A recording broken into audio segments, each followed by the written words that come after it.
السلام علیکم ورحمۃ اللہ۔ سابقہ امت اہل کتاب، جسے ہم یہود و نصارہ کے نام سے جانتے ہیں، جو اللہ کے راستے سے ہٹ کر گمراہ ہو چکے تھے، اور کئی مرتبہ اللہ نے انہیں ذلت و لعنت کے عذاب میں مبتلا بھی کیا، انہیں ان کے منصب سے ہٹا دیا گیا۔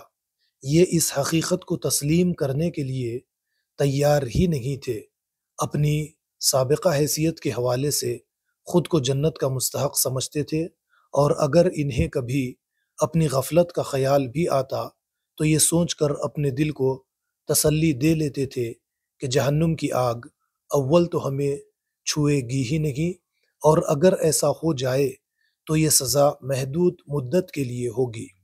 جیسے قرآن کریم میں اللہ رب العالمین نے فرمایا، وَقَالُوا لَن تَمَسَّنَا النَّارُ إِلَّا أَيَّامًا مَّعْدُودَاتٍ، سورہ آل عمران آیت نمبر 24۔ یعنی یہ کہا کرتے تھے کہ جہنم کی آگ ہمیں سوائے چند دن کے زیادہ دن نہیں چھو سکے گی۔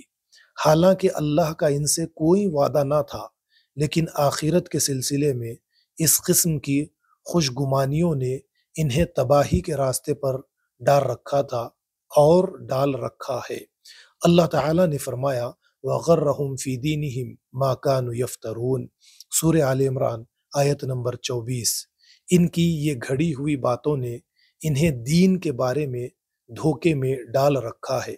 اہل یہود کے فضائل کی کتابوں میں نجات کے حوالے سے تو اس حد تک ضمانت موجود ہے کہ حشر کے دن حضرت ابراہیم علیہ السلام کسی مختون اسرائیلی کو جہنم میں جانے سے روک دیں گے۔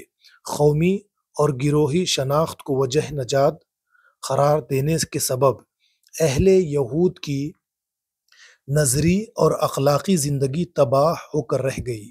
جب آخرت ہی محفوظ ہو جائے تو اپنی غلطیوں کی اصلاح اور خامیوں کی نشاندہی بڑی مشکل ہو جاتی ہے۔ رجوع الی اللہ کے دروازے بند ہو جاتے ہیں۔ وہی سے از سر نو اپنی قومی زندگی کا چراغ روشن کرنا ممکن نہیں ہوتا۔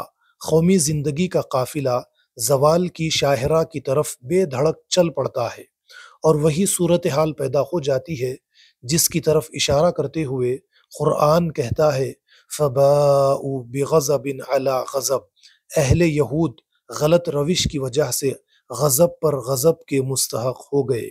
یہ تو تھے سابقہ مسلمان، یعنی یہود و نصارہ، اور یہ ان کی خوش فہمیوں کا بیان تھا۔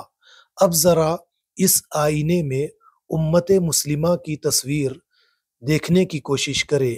جب ہم امت مسلمہ کی تصویر اس آئینے میں دیکھتے ہیں تو یہ صاف محسوس ہوتا ہے کہ گویا ان آیات میں خود ہماری تصویر کشی کی جا رہی ہو۔ کار نبوت سے دستکشی کے باوجود ہمارے یہاں جمہور مسلمانوں کے درمیان یہ عقیدہ عام ہے کہ مسلم قوم کے ہر فرد کی آخری منزل جنت ہے۔